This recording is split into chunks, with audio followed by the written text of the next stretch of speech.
Sadness speaks volumes. Our environment, especially the private areas like our bedroom, reveal how we feel inside.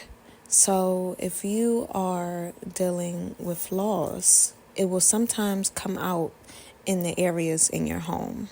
So today we're going to talk about how to clean your space when you feel broken. Whether it's a loss of a loved one, a loss of a relationship, or just a loss of self, that loss can carry out into our space.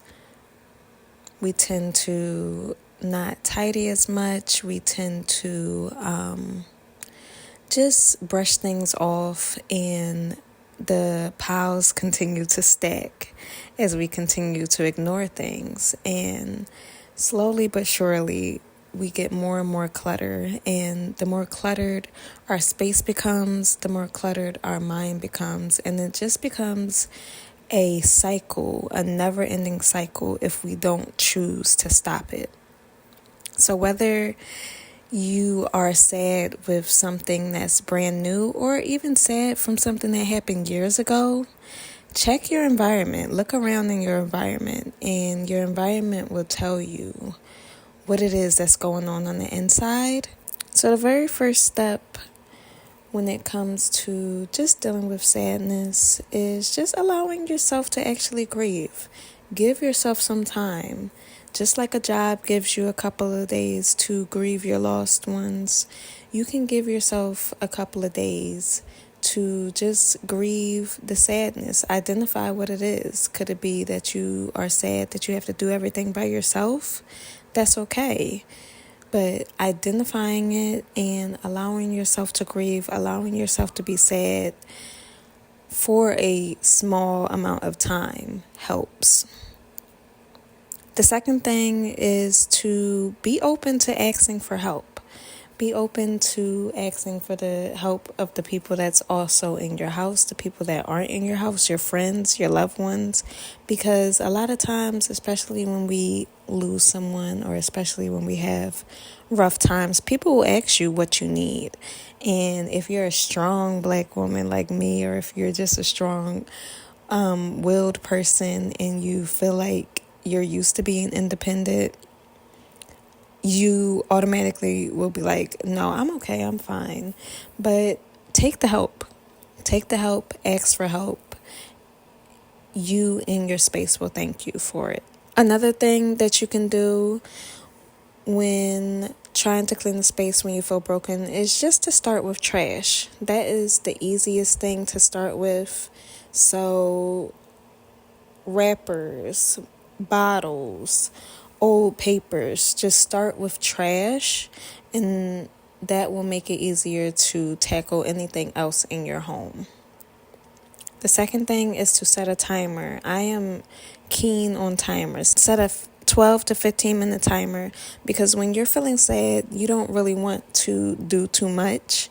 So when you set that timer, you're allowing yourself to know it's not going to last for long. But when I clear this space out, I'm going to feel a little bit better. I'm going to feel a little bit clearer in my thinking, clearer in my thought process, just clearer in general. So setting the timer really helps.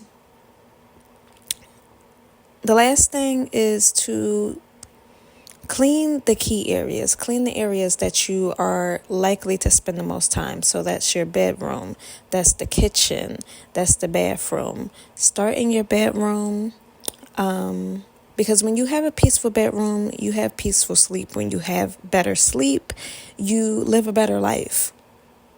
You feel better, you wake up better, you go to sleep better. So start in the areas that you spend the most time. We're also going to start in the kitchen. Why? Because you have to nourish yourself, especially if you're feeling sad, especially if you're feeling depressed. Tackling the kitchen, and that we're not doing a big thing. Just first start with the sink. Let's just clear the sink out. If you have extra dishes, get rid of those dishes. Hide those dishes. Get rid of those dishes or hide those dishes, especially if you live with other people who don't like doing dishes and you're the designated dishwasher. It's important to hide those dishes. only stick with like a couple of dishes so that you won't go crazy with the fact that everybody else is not cleaning the dishes in your house. And lastly, do the bathroom. It's just important just to have good, clean hygiene. Just focus on the bathroom sink and the toilet, and everything else will come after that. But just focus on those two areas. As always, it's important just to let yourself grieve, but not to sit in it. So I hope these tips will help you just to combat the depression, combat the sadness, and understand that it's not going to last forever, that you will get through it, and having a cleaner space will help you. If it's hard for you to ask for help or you feel like you can't get your family to help, I do have a guide. It's called Overwhelmed to Organize, and it gives you key phrases to ask, key things to say to get your family to help, especially if you feel like they just don't do it on their own.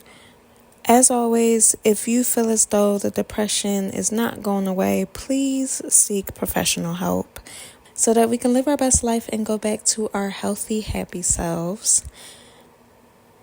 All right, I love you guys. Peace.